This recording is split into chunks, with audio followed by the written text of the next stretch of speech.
Welcome to House Money. I am your host, Richard Jones. I'm an associate broker and realtor in the Salt Lake City, Utah area. Glad you have found us. One of the most important parts of your home buying journey is going to be the real estate purchase contract. In Utah, we have a standardized contract. We call it the REPC for short, REPC, real estate purchase contract. And in my opinion, the very last thing you need to be worried about when you find the house you love and you want to make an offer on it is trying to understand and absorb 6 pages of legalese contract plus any addendums that may be there. So I want to spend this few minutes together today walking through the 5 key areas of the real estate purchase contract.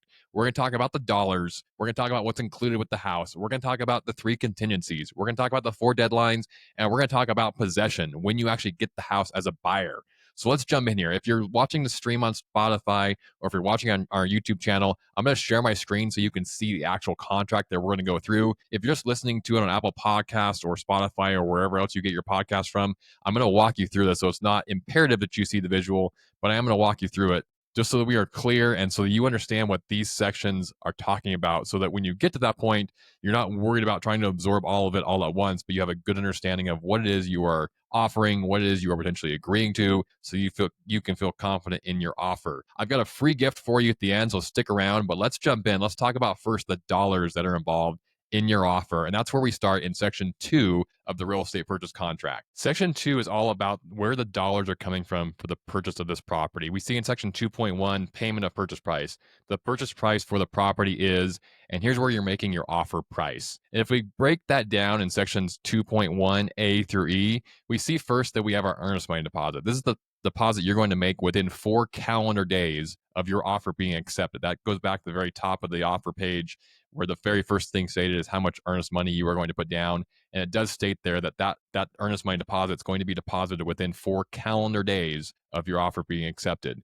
We also have any additional earnest money that may be deposited. That's according to section 8.4, which we'll talk about later. And then we have our new loan amount. And this is an estimated amount. If you'll read up above here, we see that any amount shown in sections 2.1 C and E, that is the new loan amount and the down payment you're going to make, may be adjusted as deemed necessary by buyer and the lender. So this is your estimated new loan amount. And if you're going to use an FHA or a VA loan, there's an additional addendum that you have to submit with your offer that discloses that to the seller. But this is your estimated new loan amount. If you're doing it in seller financing, you would put that amount in.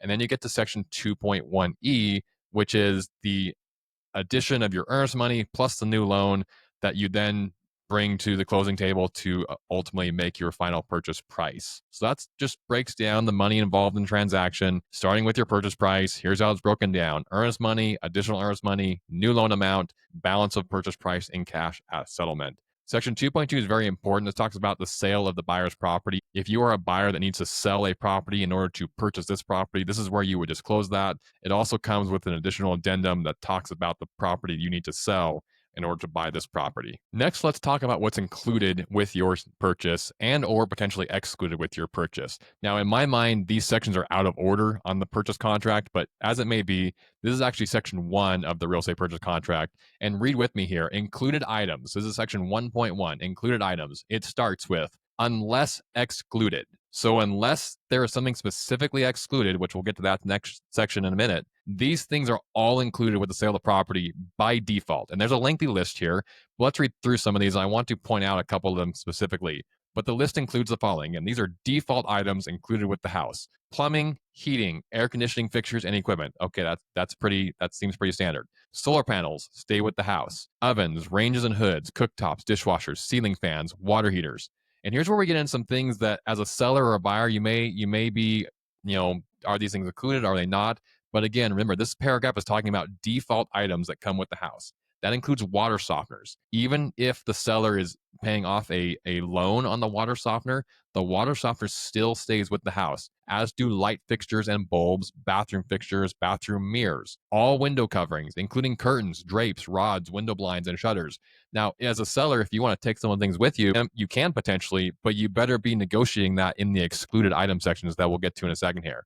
Let's keep going. Window and screens, storm doors, windows, awnings, satellite dishes stay, all installed TV mounting brackets. I know as a seller, you sometimes want to take those with you because they fit your TV specifically. But again, unless they are specifically excluded, those TV mounting brackets will stay and should stay with the home, as well as all wall and ceiling mounted speakers, fixed carpets, automatic garage door openers, and accompanying transmitters, security systems. And this has become a big thing in more recent years, but security systems include your Ring doorbells or your attached video doorbell systems or any cameras that you may have that may be attached to the house. By default, they stay with the house, as well as fencing and any landscaping. We had a seller that one of my buyers was buying the house from a couple of years ago. They really wanted to take their rose bushes with them. And my buyer really wanted the rose. One of the things that my buyer loved about the house was the landscaping, including the rose bushes. We were buying the house in the springtime. They were blooming and they looked beautiful. And this became a point of negotiation because the seller really wanted to take the rose bushes with them. So we had to specifically exclude them from the sale. And we do that in section 1.3. Before we get there, section 1.2 includes other included items.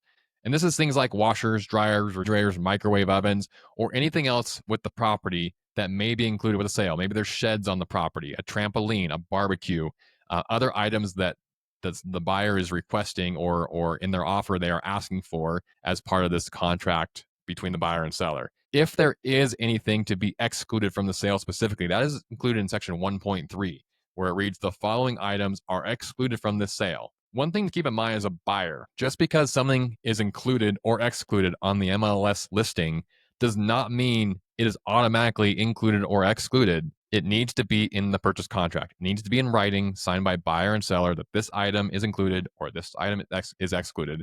Does not matter what the listing says on the MLS. Just keep that in mind. The next thing we need to talk about are contingencies. In the Utah contract, there are 3 contingencies: the due diligence condition, the appraisal condition, and the financing condition. And these are all separate. They have separate parameters and conditions.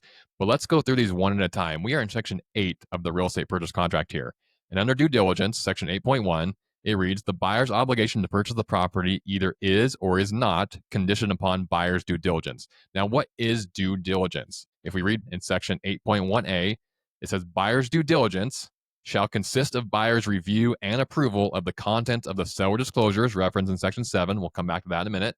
And any other tests, evaluations, and verifications of the property deemed necessary or appropriate by the buyer. And then there's this lengthy list of anything they could check. Here it is in a nutshell. As a buyer, you are able to check or test or look into anything you possibly want to help you feel comfortable buying this property. In fact, the last sentence of this section says, and any other matters deemed material to the buyer in making a decision to purchase the property, unless otherwise provided in the REPC, all of buyer's due diligence shall be paid for by the buyer. Buyers, you can test, check, look into, dig into, research anything you want about this property to help you feel comfortable in making the purchase decision. Sellers, what is your obligation here? The very last section of paragraph 8.1a, due diligence, reads, sellers agree to cooperate with buyer's due diligence. Buyer agrees to pay for any damage to the property resulting from any such inspections or tests during due diligence. Sellers, you have to open up your house so that the buyers,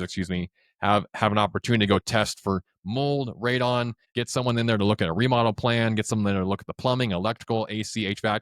You agree to cooperate with the buyer's due diligence process. Don't put yourself in default because you make it difficult for the buyer to check anything they want about the house, which contractually you are agreeing to. We'll talk about deadlines next, but there are some deadlines involved with the due diligence contingency and the other contingencies. We'll skip to that in just a second here, but let's go on to the next condition, which is the appraisal condition. The appraisal condition is section 8.2, and it reads, buyer's obligation to purchase the property is or is not conditioned upon the property appraising for not less than the purchase price. What that means is if the property appraises for less than what the purchase price is, the buyer may have some outs here. They may have some options to cancel without any penalty or not losing any of their earnest money. We'll talk about that with deadlines here next.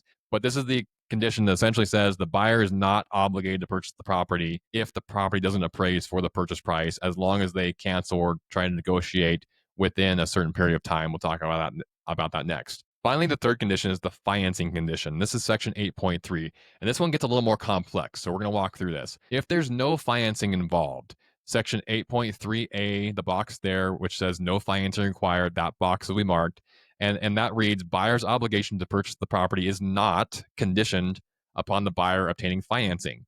If you're getting a loan of any kind, including hard money, seller financing, whatever it may be, you're going to mark section B most likely, which is financing required. And it reads, buyer's obligation to purchase the property is conditioned upon the buyer obtaining the loan referenced in section 2.1c. That's where we put our estimated loan amount in the as far as the purchase price goes. If you are getting financing, there are a couple other conditions and sections that apply. And in the last sentence of this section, it says buyer agrees to work diligently and in good faith to obtain the loan. This is where we get into the deadlines of all these things. So let's skip to section 24, which is at the very end. Let's go to section 24 and let's look at the 4 deadlines that are included or a part of the real estate purchase contract. There are 4 contract deadlines in the real estate purchase contract. The first is the seller disclosure deadline. Now, we didn't go over section 7 in this video, but the seller disclosure section 7, details a list of things that the seller is going to provide to the buyer prior to the seller disclosure deadline. This is things like a seller property condition disclosure form, any HOA documents, any short-term or long-term rental agreements that may be in place, and any other things that the buyer and seller may have negotiated that have been requested by the buyer to be disclosed or turned over or provided by the seller to the buyer.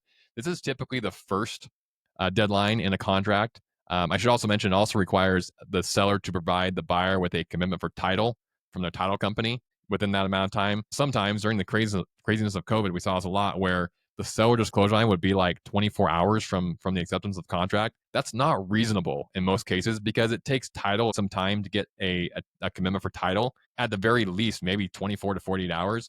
But be aware of what this deadline is because you need to give the seller appropriate time to give to you the documents you are requesting to be disclosed to you as a buyer.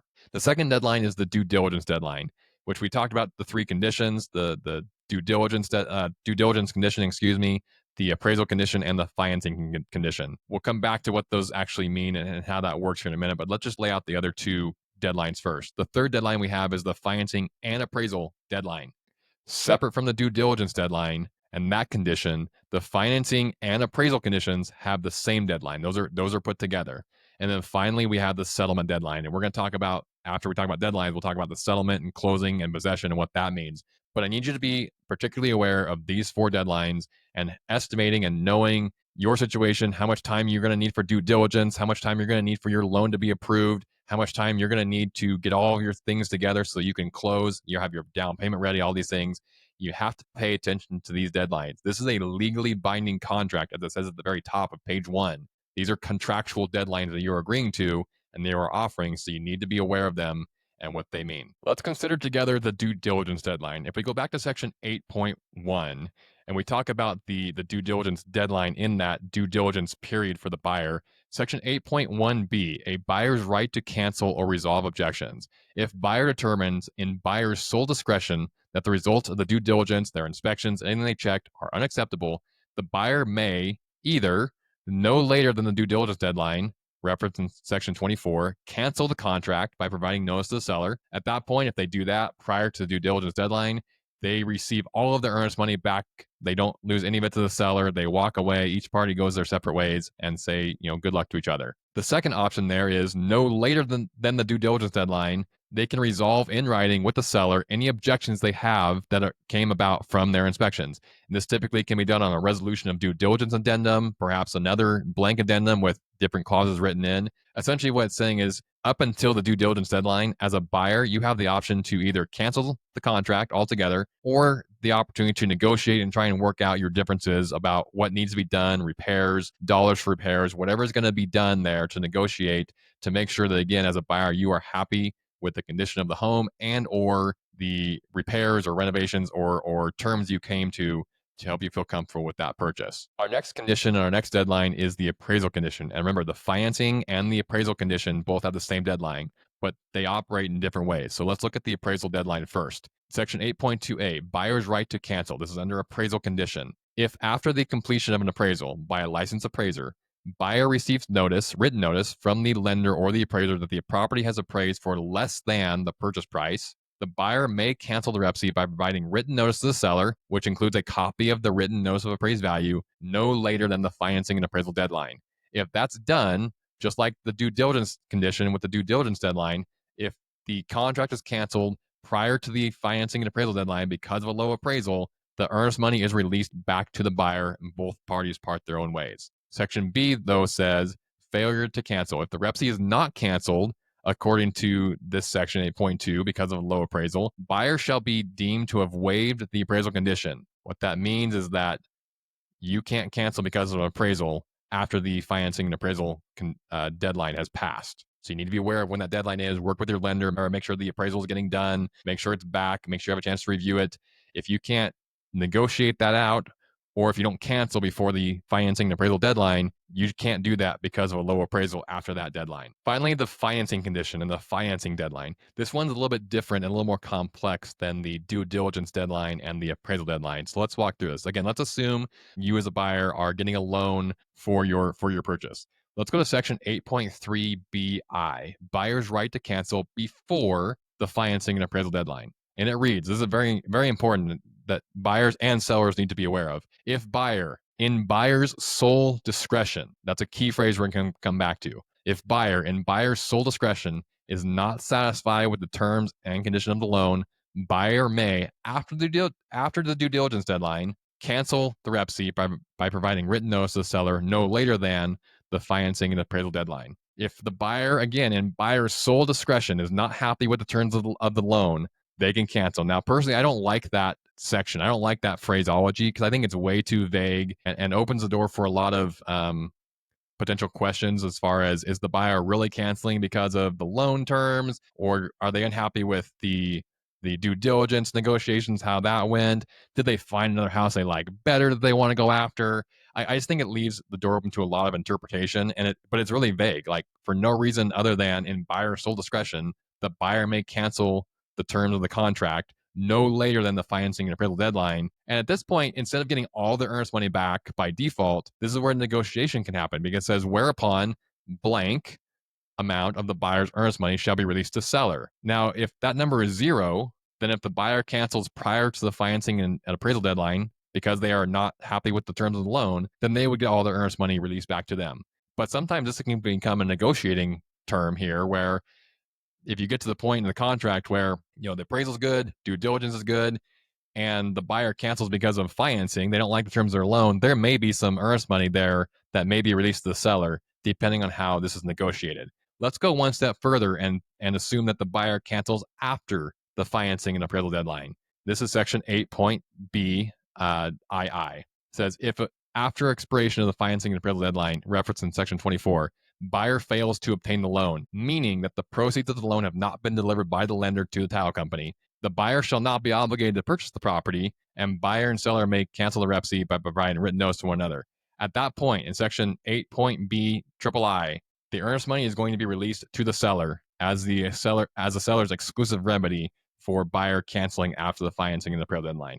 Unfortunately, we see this sometimes because of hardship, because of emergencies, heaven forbid that happen. But sometimes we do see buyers canceling after the financing and the appraisal deadline. At that point, from a buyer's perspective, your earnest money is non-refundable after that financing and appraisal deadlines. So keep that in mind when you're talking with your agent about the terms and the details of your deadlines. With all of that in mind, let's go back to section 3 in the purchase contract, which references settlement and closing and also possession. And this goes back to our fourth deadline, the settlement deadline. Oftentimes, settlement and closing are used synonymously, but they are very different things. So we want to break down what those differences are and what they mean, because they both have an impact on possession, which as a buyer is when you get physical possession of the property. Section 3.1 defines what settlement is. Settlement shall take place no later than the settlement deadline. We just talked about that.